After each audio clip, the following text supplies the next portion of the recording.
Imagina el instante en que el sol se apagó sobre el Nilo. Durante más de 3000 años, Egipto no fue simplemente una nación, fue el centro absoluto del universo conocido, el reino donde los dioses caminaban entre los hombres, donde el faraón era carne divina y su palabra era ley eterna. Sus pirámides desafiaron al tiempo cuando el resto del mundo aún dormía en cavernas. Sus ejércitos hicieron temblar a reyes y emperadores desde Mesopotamia hasta el corazón de África. Su civilización acumuló un poder tan descomunal, tan profundo, tan antiguo, que ningún ser humano vivo en aquellos tiempos pudo imaginar siquiera la posibilidad de su fin. Y sin embargo cayó. No en un solo golpe glorioso, no derrotado por un único enemigo digno de su grandeza, sino devorado lentamente por sus propias entrañas, traicionado por la corrupción que pudrió cada piedra de su trono sagrado, arrasado por invasores que llegaron en oleadas sucesivas como mareas imparables, hasta que el último faraón, el último descendiente de un linaje que había gobernado el mundo por milenios, se rindió ante el poder inexorable de Roma y cerró para siempre una era que ninguna civilización antes ni después volvería a repetir. Esta es la historia que no te contaron. La caída real. La caída total. La caída definitiva del imperio eterno. ¿Qué destruye a un imperio que los dioses mismos construyeron? No fue un solo ejército extranjero, no fue una sola batalla perdida, no fue una sola traición en la corte del faraón. Fue algo mucho más oscuro, mucho más lento, mucho más devastador que cualquier espada enemiga. Fue el veneno que nació en sus propias entrañas y que durante siglos nadie se atrevió a nombrar en voz alta. Durante más de 3000 años, Egipto fue la civilización más poderosa, más antigua y más temida de la tierra. Sus faraones eran considerados dioses vivientes, hijos de Ra, encarnaciones de Horus sobre el mundo de los mortales, cuya sola palabra bastaba para mover ejércitos y levantar montañas de piedra. Sus pirámides desafiaron los milenios cuando el resto de la humanidad aún no había inventado la escritura, y su cultura dominó el mundo conocido con una autoridad que parecía indestructible, sagrada, eterna. Nadie en el mundo antiguo se atrevía siquiera a imaginar que aquella colosal máquina de poder pudiera un día detenerse. Para entender la caída hay que entender primero la cima. El Imperio Nuevo, que floreció entre el año 1550 y el año 1070 a.C., representó la gloria máxima del poder egipcio. Bajo faraones como Tutmosis III, el conquistador implacable que sometió Siria, Nubia y Palestina en 17 campañas sin perder una sola, Egipto no solo era poderoso, era la definición misma del poder absoluto sobre la tierra. Y Ramsés II, el grandioso, que combatió al imperio hitita en Kadesh y regresó a casa proclamándose victorioso con tal descaro que incluso sus enemigos terminaron firmando el primer tratado de paz de la historia conocida, encarnaba todo lo que Egipto prometía ser: inmortal, invencible, divino. Pero Ramsés II vivió 90 años y reinó durante 67, y su sombra fue tan larga que aplastó a todos los que vinieron después de él. Sobrevivió a la mayoría de sus herederos, y cuando finalmente murió, el trono quedó en manos de sucesores cada vez más débiles, cada vez más incapaces de cargar con el peso de una civilización milenaria. Los faraones que siguieron no heredaron el genio militar ni el carisma político del grande, heredaron apenas el título, la corona y el cetro. Y en un reino tan vasto y tan complejo como Egipto, eso resultó ser muy diferente a heredar el poder real. La corrupción no llegó de golpe, porque el verdadero veneno nunca llega de golpe. Los sacerdotes del templo de Amón en Karnak acumularon durante generaciones riquezas, tierras y poder político que comenzaron a rivalizar directamente con la autoridad del faraón. Para el periodo conocido como el Tercer Período Intermedio, que comenzó alrededor del año 1070 a.C., el sumo sacerdote de Amón controlaba efectivamente el Alto Egipto, mientras el faraón gobernaba el Bajo Egipto desde un trono cada vez más vacío de significado real. El poder divino del trono sagrado había sido partido en dos, y nadie, absolutamente nadie, había necesitado ni una sola flecha para lograrlo. El Estado egipcio se fracturó porque permitió que lo fracturaran, y esa es quizás la verdad más brutal de toda su historia. Las élites sacerdotales, los gobernadores provinciales llamados nomarcos, los generales militares con ambiciones propias, todos comenzaron a actuar como poderes autónomos, debilitando la autoridad central que durante siglos había mantenido unida a la civilización más longeva jamás conocida. El faraón, que una vez fue la voz de los dioses sobre la tierra, se convirtió lentamente en una figura decorativa, rodeada de ceremonias vacías y de cortesanos que obedecían a sus propios intereses antes que a los del reino. El símbolo sobrevivió mucho tiempo después de que la sustancia real del poder había desaparecido por completo. ¿Y el pueblo? El pueblo egipcio sintió el cambio antes de poder comprenderlo. Las inundaciones del Nilo, que alguna vez fueron gestionadas con una eficiencia casi sobrenatural, comenzaron a desatarse sin la respuesta coordinada del Estado, y las hambrunas golpearon zonas que antes jamás habían conocido el hambre. Los templos que debían ser centros de distribución de alimentos para las comunidades locales se convirtieron en fortalezas del poder sacerdotal, acumulando grano mientras afuera la gente moría de necesidad. El contrato sagrado entre el faraón y su pueblo, esa promesa ancestral de orden, prosperidad y justicia divina que había sostenido a Egipto por milenios, comenzó a romperse hilo por hilo, silenciosamente, con una crueldad que no necesitó espadas para ejecutarse. El hierro terminó de hacer lo que la corrupción había comenzado. A medida que los pueblos del Mediterráneo oriental dominaron la metalurgia del hierro, el ejército egipcio, que durante siglos había sido el más avanzado del mundo conocido, comenzó a quedarse atrás frente a las nuevas tecnologías de guerra que florecían más allá del Nilo. Las armas de bronce que alguna vez aterrorizaron a naciones enteras se volvieron obsoletas, y un estado fragmentado, corrupto y dividido simplemente no tenía la capacidad de adaptarse con la velocidad ni la unidad necesarias para sobrevivir. La máquina de guerra más formidable de la antigüedad se estaba oxidando desde adentro, y sus enemigos, atentos desde las fronteras, lo sabían perfectamente. Así comenzó el verdadero fin de Egipto. No con una invasión gloriosa, no con una batalla épica grabada en los muros de un templo, sino con el lento y silencioso suicidio de una civilización que olvidó lo que la había hecho grande, que confundió el símbolo con el poder y la ceremonia con la fortaleza. Los muros seguían en pie, las pirámides seguían dominando el horizonte, el nombre del faraón seguía tallado en piedra eterna. Pero el alma indomable de Egipto, esa fuerza que había resistido 3000 años de historia, ya estaba herida de muerte mucho antes de que el primer enemigo extranjero cruzara sus fronteras sagradas. Y los buitres, desde muy lejos, ya habían comenzado a acercarse. Durante siglos, Egipto contempló sus fronteras con la arrogancia serena de quien sabe que nadie puede desafiarlo. Sus ejércitos habían marchado sobre Nubia, Palestina, Siria y Libia, sometiendo pueblos enteros con la eficiencia brutal de una máquina de guerra forjada en 3000 años de conquista ininterrumpida. Los faraones del Imperio Nuevo no conocían la derrota real, o al menos eso era lo que mandaban grabar en piedra eterna, con la grandilocuencia de quienes confunden el mármol con la verdad. Pero llegó el día en que las fronteras ya no contuvieron a los enemigos, y los enemigos cruzaron hacia adentro, uno tras otro, con una implacabilidad que ningún dios del panteón egipcio pareció capaz de detener. Los primeros en sacudir las murallas sagradas no vinieron del este ni del sur, vinieron del oeste. Los libios, pueblos que Egipto siempre había tratado con cierto desprecio tribal, comenzaron a infiltrarse en el delta del Nilo durante el tercer periodo intermedio con una persistencia que ningún ejército pudo detener definitivamente. No llegaron como un ejército ordenado ni con una estrategia de conquista declarada. Llegaron como agua que se filtra por las grietas, instalándose en las ciudades, mezclándose con la población local y ascendiendo lentamente en las estructuras militares y administrativas del Estado.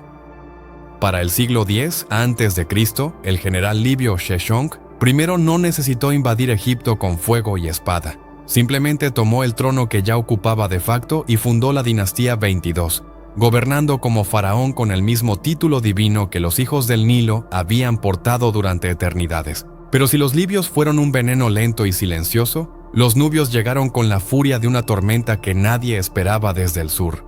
El reino de Kush, que Egipto había dominado con mano de hierro durante siglos, había aprendido con devoción absoluta todo lo que Egipto tenía para enseñar: su religión, su arquitectura, su escritura sagrada, su arte de la guerra.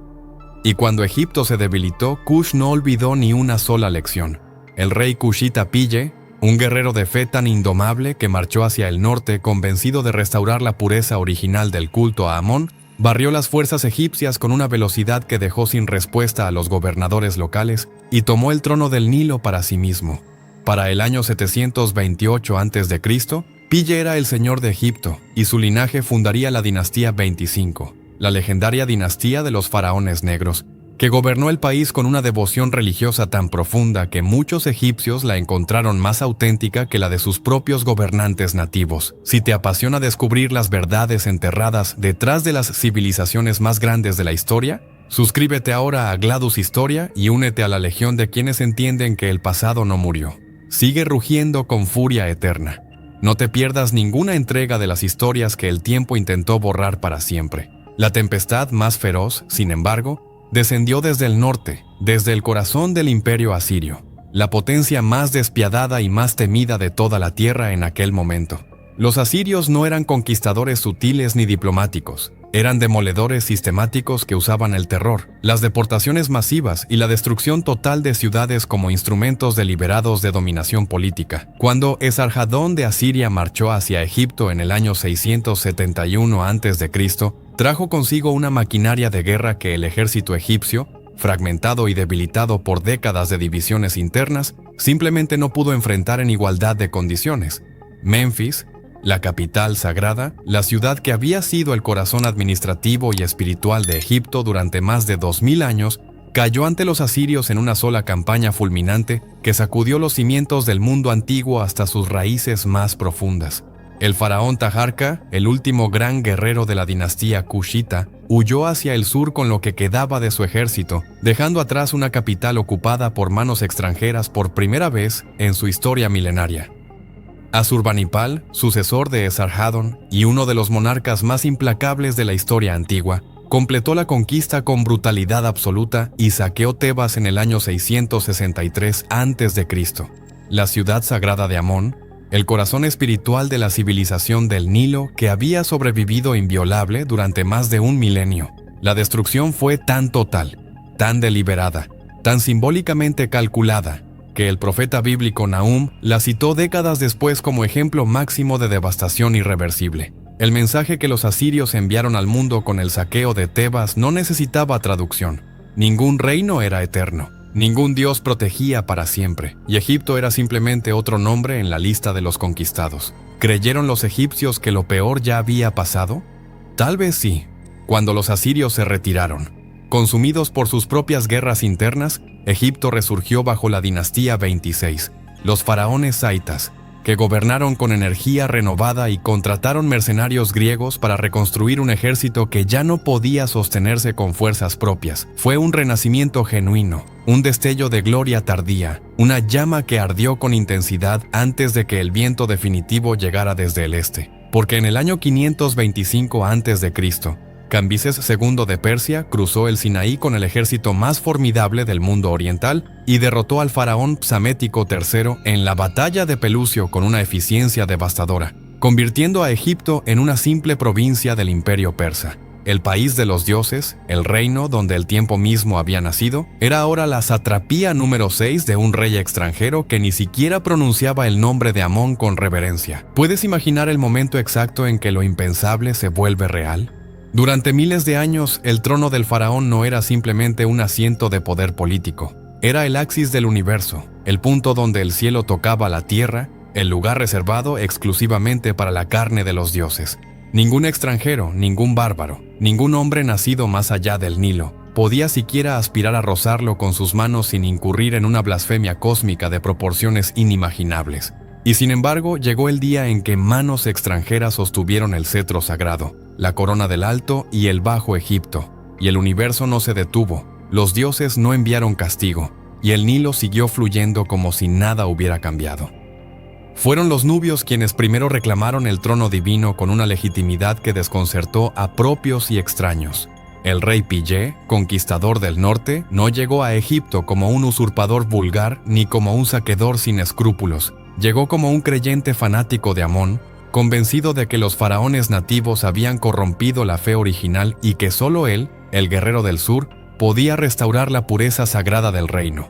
Sus sucesores, los faraones de la dinastía 25, gobernaron Egipto con una devoción religiosa tan absoluta y tan genuina que muchos sacerdotes egipcios los aceptaron con una reverencia que jamás habían reservado para los últimos gobernantes del linaje nativo. Construyeron pirámides en Nubia, restauraron templos abandonados, promovieron el culto a Amón con un fervor que hacía parecer tibio el compromiso de sus predecesores, y durante casi un siglo gobernaron el Nilo con la autoridad de quienes creían con toda el alma que los dioses los habían elegido personalmente para salvar la civilización más antigua del mundo. Pero la historia no recompensa la devoción cuando los ejércitos del enemigo son más numerosos que las oraciones. Los asirios, como ya sabe quien ha llegado hasta aquí, aplastaron a los faraones cushitas y empujaron a la dinastía 25 de regreso hacia el sur, hacia las tierras de Nubia de las que nunca debieron salir, según los vencedores. Y sobre las ruinas del sueño cushita, los asirios instalaron a sus propios colaboradores, los príncipes locales de Sais en el delta, que gobernaron como vasallos de Nínive antes de convertirse, con la caída del poder asirio, en la nueva casa reinante de Egipto. Los faraones saitas de la dinastía 26 tuvieron su momento de gloria, su renacimiento tardío, su último destello de independencia antes de que la tormenta definitiva llegara desde el oriente, con el estruendo de decenas de miles de soldados persas marchando bajo el sol abrasador del Sinaí. Cambises II de Persia era el heredero del imperio más extenso que la humanidad había visto hasta ese momento, y la conquista de Egipto no era para él un capricho de grandeza, sino una necesidad estratégica calculada con frialdad absoluta. En el año 525 a.C., sus fuerzas se enfrentaron al ejército egipcio del faraón Psamético III en la llanura de Pelusio, y lo que debió haber sido la última defensa heroica de la civilización del Nilo se convirtió en una derrota rápida, casi humillante, que entregó Egipto a los persas en una sola jornada sangrienta.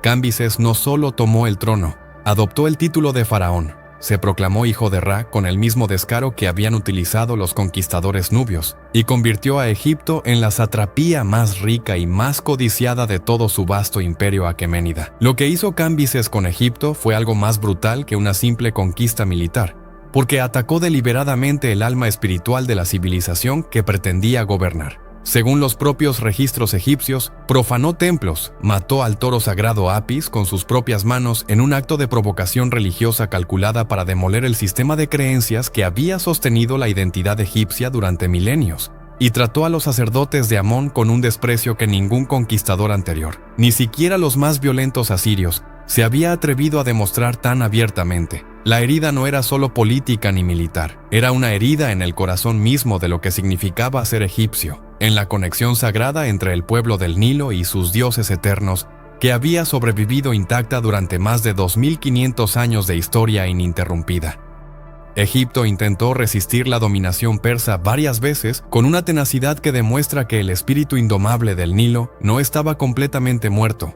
Las rebeliones contra los persas estallaron en distintos momentos durante el siglo V y el siglo antes de Cristo, algunas con éxito temporal, algunas aplastadas con una brutalidad que no dejaba lugar a dudas sobre la voluntad imperial de Persia. La última dinastía nativa independiente, la dinastía 30, gobernó por apenas 3 décadas antes de que Artajerjes III reconquistara Egipto en el año 343 a.C., con una campaña que borró definitivamente cualquier esperanza de restauración soberana. El último faraón nativo, Nectanebo II, huyó hacia el sur y desapareció en el silencio de la historia, convirtiéndose en una figura legendaria cuyo destino final nadie pudo registrar con certeza. Así, el trono que los dioses habían construido para la eternidad había pasado por manos libias, manos nubias, manos asirias y manos persas en el lapso de pocos siglos, cada conquista dejando una cicatriz más profunda en la identidad de una civilización que ya no reconocía su propio rostro en el espejo de la historia.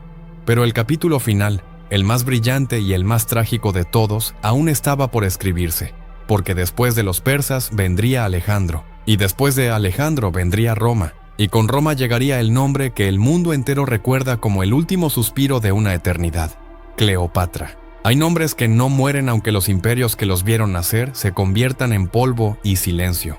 Cleopatra VII. Filopátor es uno de esos nombres, un nombre que resuena a través de 2000 años de historia con la intensidad de un trueno que se niega a apagarse, que evoca al mismo tiempo la imagen de una reina de inteligencia sobrenatural, una estratega sin igual y la mujer que cargó sobre sus hombros el peso imposible de salvar la civilización más antigua del mundo conocido. Pero antes de llegar a ella, antes de entender lo que su caída significó para la eternidad, hay que comprender cómo Egipto llegó a ese momento final, cómo una civilización de 3000 años de gloria se redujo a las decisiones de una sola mujer enfrentada al poder más brutal de su época. Fue Alejandro Magno quien cambió el tablero del mundo para siempre. Cuando el conquistador macedonio llegó a Egipto en el año 332 a.C., no lo hizo como un invasor vulgar, sino como un libertador que los egipcios recibieron con los brazos abiertos, agradecidos de verse libres del yugo persa, que había humillado su dignidad durante generaciones. Los sacerdotes del oráculo de Amón en el oasis de Siwa declararon a Alejandro hijo del Dios Supremo, legitimando su poder con el sello divino que todo faraón necesitaba para gobernar con autoridad sagrada sobre el Nilo. Alejandro fundó la ciudad que llevaría su nombre por los siglos de los siglos, Alejandría, y cuando murió joven en Babilonia en el año 323 a.C., dejó a Egipto en manos de su general Ptolomeo, quien fundó la última dinastía que gobernaría la tierra de los faraones. La dinastía ptolemaica, una estirpe de origen macedonio que aprendió a hablar egipcio, a adorar a los dioses del Nilo y a presentarse al mundo como los legítimos herederos de una tradición milenaria que no era suya por sangre, pero que adoptaron con una determinación que ningún historiador puede ignorar. Los ptolemaicos gobernaron Egipto durante casi 3 siglos, con una mezcla fascinante de cultura griega y tradición egipcia que convirtió a Alejandría en la ciudad más brillante del mundo mediterráneo, hogar de la biblioteca más grande jamás construida, faro del conocimiento humano que iluminó la antigüedad con una luz que tardó siglos en apagarse. Pero el poder de Roma crecía en el horizonte con una voracidad que ningún reino podía ignorar indefinidamente, y los últimos reyes ptolemaicos se convirtieron progresivamente en títeres de la República Romana, gobernando con la gracia que Roma les concedía y temblando ante la posibilidad de perder incluso esa sombra de independencia. Para cuando Cleopatra VII ascendió al trono, en el año 51 a.C., Egipto era el último reino helenístico independiente en todo el Mediterráneo, el último bastión de una era que Roma devoraba con paciencia implacable e indetenible. Cleopatra no era simplemente una reina hermosa como la tradición popular la ha reducido con injusticia durante siglos. Era un genio político de una categoría excepcional que hablaba 9 idiomas. Era la primera de su dinastía en aprender el egipcio nativo, dominaba la filosofía, las matemáticas y la estrategia militar con la profundidad de alguien que entendía que el conocimiento era el arma más poderosa que cualquier trono podía ofrecer.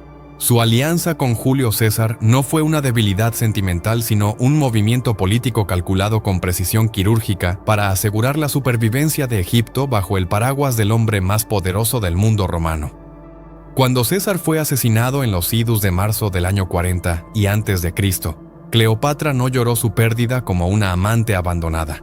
Reorganizó sus alianzas con la velocidad y la frialdad de una estratega que sabía que el tiempo en su contra corría más rápido que nunca. Marco Antonio fue su siguiente apuesta, el heredero de la fuerza militar de César, el hombre que controlaba el oriente romano y cuya alianza con Egipto podía crear un contrapeso real frente al frío y calculador Octavio, que consolidaba su poder en Occidente. La unión entre Cleopatra y Marco Antonio fue tanto una alianza política de alto riesgo como una demostración de que la reina del Nilo era capaz de doblar la voluntad de los hombres más poderosos del mundo en favor de su causa.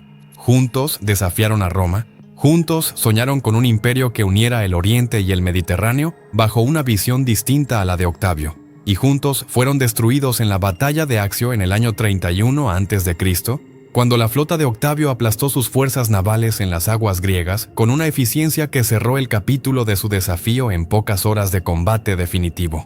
Marco Antonio, creyendo que Cleopatra había muerto, se arrojó sobre su propia espada con la desesperación de un hombre que había perdido todo sentido de continuar. Cleopatra sobrevivió apenas unos días más, el tiempo suficiente para comprender que Octavio la llevaría a Roma encadenada para desfilar en su triunfo como el trofeo viviente de su victoria, el símbolo de la sumisión de Oriente ante el poder de Roma.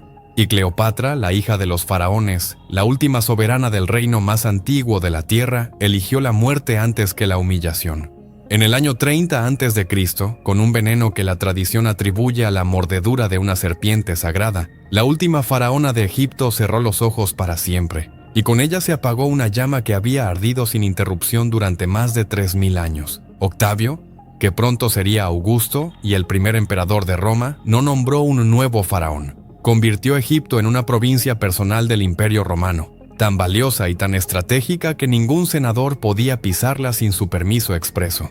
Las pirámides seguían en pie, los templos de Amón seguían en pie. El Nilo seguía fluyendo con su ritmo eterno, pero el alma del reino había muerto junto con la mujer que fue su última guardiana. Una civilización de 3000 años, la más larga, la más poderosa, la más asombrosa que la humanidad haya conocido jamás, había llegado a su fin.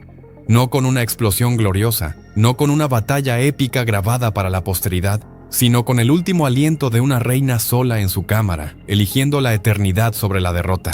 Y ese nombre, ese último nombre de la historia faraónica, nunca dejó de resonar.